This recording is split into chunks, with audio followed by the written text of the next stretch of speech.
a full-time job and you're like a black female, and implicit bias is impacting your work. That's like one type of frustration, right? Like you might not get the promotion several times in a row. You might not get your raise. You might, that's one thing. In starting a company or like being an entrepreneur, you're out kind of in the cut a lot, and you're going to just hit these situations like no, getting told no is like a daily part of what we do, right? Like constantly running into walls and trying to figure out how to navigate, and emotion can't impact a lot of that stuff, right? Like we talk, a lot about, okay, this went wrong. Like, yeah, we can't get emotional about it. We have to figure out how to get around it. Yeah.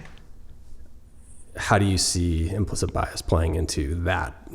Like, does that make sense? Yeah. I mean, I think I get what you're saying is that like starting your own business period, the spotlight's on you a lot. So like what I immediately feel is like judgment sometimes. And like you said, like getting told no, things like that can make it more difficult. And so like keeping your emotions in check, or like balancing your emotions while also still being productive and like running a business. And so then are you asking like, how does piling implicit bias on top of that help? Or how do you deal with that? Yeah. Like, I mean, it's like a whole nother layer. Like if we're trying to make a pitch to a big client or something like that, and like it doesn't pan out. Yeah. That's like getting told no. Right. And it's frustrating. And sometimes it can be emotional. Like we put a lot of work into that. Yeah. It didn't play out the way we wanted, or, you know, something like that. But now like throw in like someone doesn't think you should be able to do this because of your skin color. Right. Like, yeah. Why, I guess, is it acceptable to be like, get thicker skin?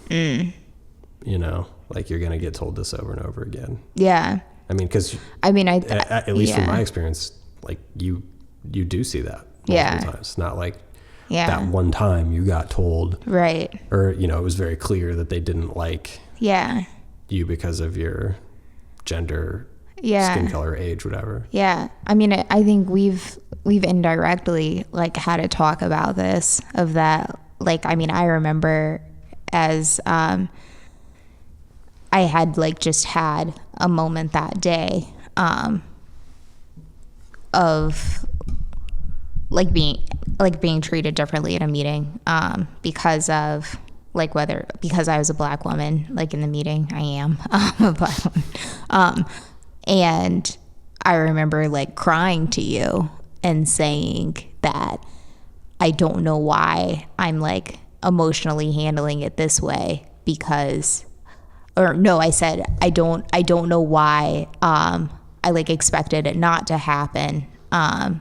Because like in reality, it's like, it's going to keep happening. So why am I not handling it differently? And I don't feel like I have an answer to that. Like, I feel like I don't ever want to, like, it feels like it could be like a con, like a negative thing to, like, if I did handle it any differently, like if it didn't emotionally impact me as much as it does, or things like that, because it feels like then am I becoming complacent to it? Like, am I just like, oh, this is just gonna happen, so like let me just learn to deal with it. But like, I think that instead, I mean, at least where I'm at emotionally with it right now, is that it is always going to emotionally impact me in a negative way, because I'm going to feel angry and hurt about it. But I think all that matters is that it hasn't stopped me from continuing to lead in our businesses the way that I do. It doesn't make me want to not continue to work in tech in like the capacity that we do. And I think that instead, the more like, ironically, I think about other women's situations, similar situations. It's helped me to better articulate like my points when it happens. Yeah, you've been reading a lot more lately. Yeah. But like, do you, Do you have like some favorite books or sections of books or things online that you go back to that help, like kind of when you're feeling downtrodden about it or like feeling hurt about it, like if you go to these things, like it kind of mentally sets you back like to a positive frame of mind instead of only being like in the negative? Yeah, I think what's funny is that instead I just talk to you, and that's like what resets me, because it's not your first time hearing it, and so it feels like you've got the history lesson, like like what's happened, and you're able to like go into it with that kind of like frame of reference. But I mean, one book that I just finished reading recently is Brotopia, and that was really helpful because it walked through a number of different women's situations in tech of being treated differently, and I mean, I think a lot of the women's situations that are detailed in that book can be a lot more severe than anything that I've experienced. And so like that was like interesting, I guess, to me. I think it helped strengthen me a little bit, of like, I think the hearing that women were acknowledging that, hey, this is a thing that happens in tech specifically at really high levels. And they were taking like different stances for being able to call it out. And like it is more, I think, like common of a topic of conversation. I don't think the race aspect is as talked about, but at least the gender one is. So maybe we can be a part of like talking about the race aspect of it as well. But yeah. You've been my rock on these. That's me. Yeah. Alex the Rock Sadenine. Alex the Rock. Nice. I think, getting to the point of like calling things out a little bit more from the race standpoint. I read a book recently called Coders by Clive Thompson. Can't remember the last name. But there was an interesting part in there where he talks about, like from the sort of diversifying tech standpoint and getting more minority and female involvement in technology. Like we're seeing a lot of like coding boot camps and programs for women and minorities popping up, and we're seeing like more females and minorities successfully obtain jobs in the field.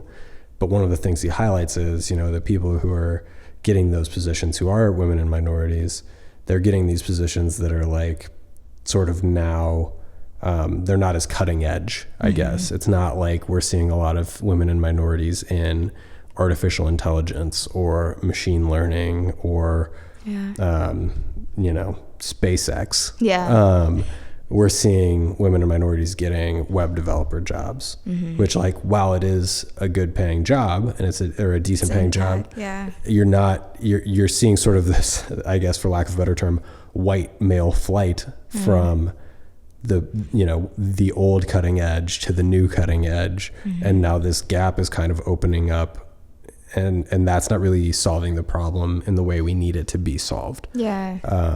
Just because like, if you have people who are doing machine learning, but they're not, training the algorithm with pictures of people of color because they're a white male and they only think about putting other white people into their learning algorithm, like, you're missing out on these people. And so like those kinds of positions aren't informing or missing women and minority in those positions aren't really helping us because they're not informing sort of that direction. I just like saw this today, where like the city of Oakland has banned like facial recognition software from being used by like their police officers, and like just in a number of different ways because of the bias against minorities. Oh no, I didn't see that one.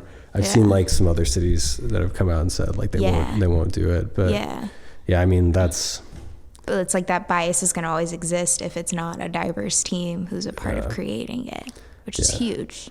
I think that's we talk about this a lot with Code School and like what we can do to help. And I think like previously we've really worked in exposing more kids to web development.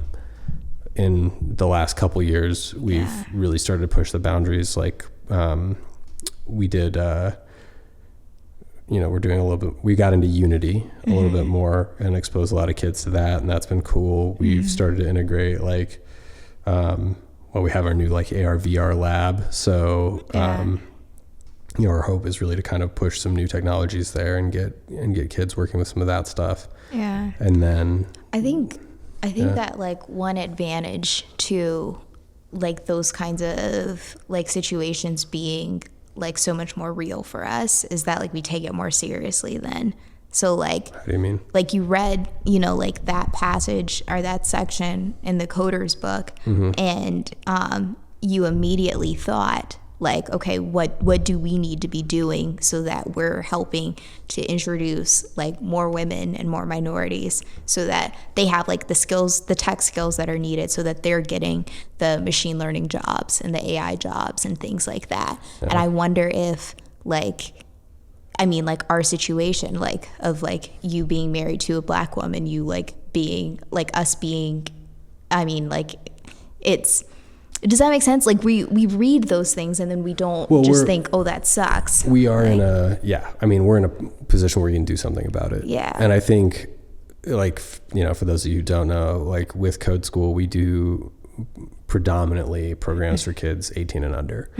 And we started out and like we've had a lot of thoughts about adult programs, but really, we've kind of decided to stick more with that 18 and under age group and really focus there. And I think precisely because of those reasons, like we feel like we can have a bigger impact there. And there are plenty of boot camps and like retraining programs and college programs and things like that for people who are 18 and older. Like if you need to find one of those, you can find them online with a quick Google search pretty easily. I think our hope is that starting at age 5, we can start getting like kids aware of some of this stuff and at least get it in their wheelhouse of thought to think, oh, that might be something I'd be interested in, or I could bring my perspective to this. Well, I think that another age group that feels, like very impacted by our program are the teens of like specifically,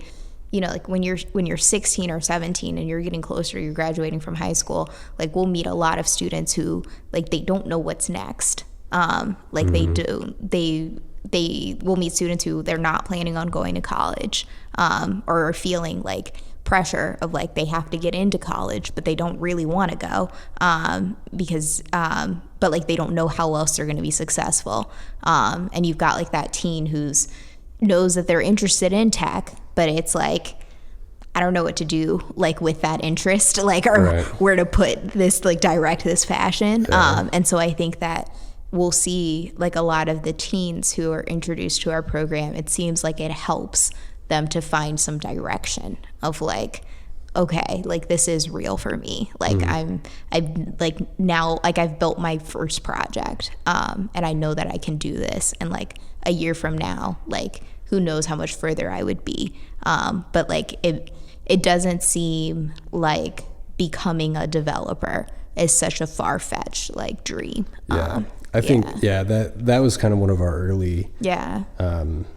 sort of hypotheses with Code School was like, okay, like so many kids don't even consider this an option, and there are a lot of invisible like barriers to entry that like kids are like, oh, I'm not good at math, so computers aren't for me, or I just play video games, I would never make one because it's too hard, or and so like starting to chip away at those barriers by just getting kids to build stuff that they can interact with on a computer on the first day was like a big hallmark of I think why we've seen a lot of wins with kids early on. And it takes a lot of the questions out of the situation of it doesn't, any longer be, like, well, how do I apply to college? How do I apply for financial aid? Or how do I apply for a tech internship? Where do I even find the companies? Like, no kid's going to apply for financial aid just for financial aid. Yeah. A kid is going to apply for financial aid because they want to be a developer. And to get to the next level that they want to get to, they know they need to go to college. And in order to go to college, they need financial aid. Yeah. No kid's just going to be like, I love filling out FAFSA forms. Right. Right. Like that's ignorant for people to assume that. And I think, we had a meeting with some professors from Notre Dame a month or so ago. And one of them was, he was a physicist, but he was saying, one of the things we joke about is we teach kids like all this boring math and then talk about black holes. Yeah. And I was like, I wouldn't sit through 3 years of boring math to get to black holes. Like, right. You got to start me with the black holes. Show me the black holes are a thing. And then I'll be like, how does that work? Like, right. And we see that all the time with the students in our program, taking kids who, come in just loathing math, hating math. Yeah. And then they need, logic or some very fundamental algebra to get their thing to work. And they'll do it because they can see the end game. They know what the goal is. Yeah. It's super important.